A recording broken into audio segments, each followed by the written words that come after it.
මල් පූජා කිරීමේ විපාක. පින්වතුනි සෑම අපේ සාරිපුත්ත මහරහතන් වහන්සේ මේ විවරණ ගන්නකොට පදුම උත්තර බුදුරජාණන් වහන්සේ කාලේ මල් ආසනයක් තනලා එහි බුදුරජාණන් වහන්සේ වඩා ඉඳලා තමයි දන් දීලා මේ ප්‍රාර්ථනාව ගන්නෙ. මුගලන් මහරහතන් වහන්සේත් නිල් මානෙල් මල් මණ්ඩපයක් තනලා පූජා කරලා තමයි විවරණ ගන්නේ. අපේ බුදුරජාණන් වහන්සේත් මඩේ දිගා වෙලා ඉඳලා දීපංකර පාදමූලේ විවරණ ලැබලා ඉස්සල්ලාම පූජා කරන්නෙත් මල්නේ. ඒ නිසා මේ මල් පූජාව කියන එක සුළුපටු දෙයක් නෙවෙයි. එක මලක් පූජා කරලා ඛණ්ඩ සුමන කියන මහරහතන් වහන්සේ කියනවා කල්ප 31කට කලින් මම එක මලක් පූජා කළා.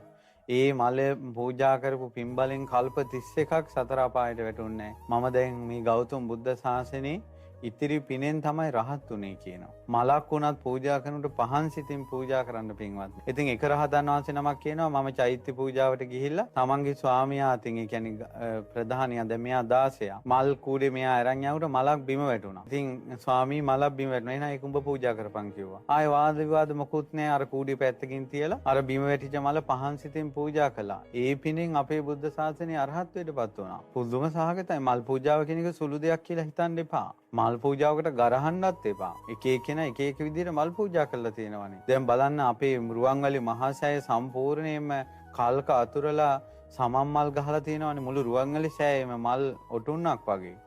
එච්චර මල් පුෂ්ප පූජාවල් කරලා තියෙනවානේ. ඒ අය දැන් ඉන්නේ දුගතියේද? ඒ අය ඉන්නේ සුගතියේනේ. අප්‍රමාණ සැප විඳිනවානේ. ඒ අයනේ බුද්ධ ශාසනය පිහිට ලබන අය. මේ බලන්න කාශ්‍යප බුද්ධ ශාසනයේ මල් පූජා කරලා තියෙන්නේ. අද දෙව්ලොව තාම සැප විඳිනවා.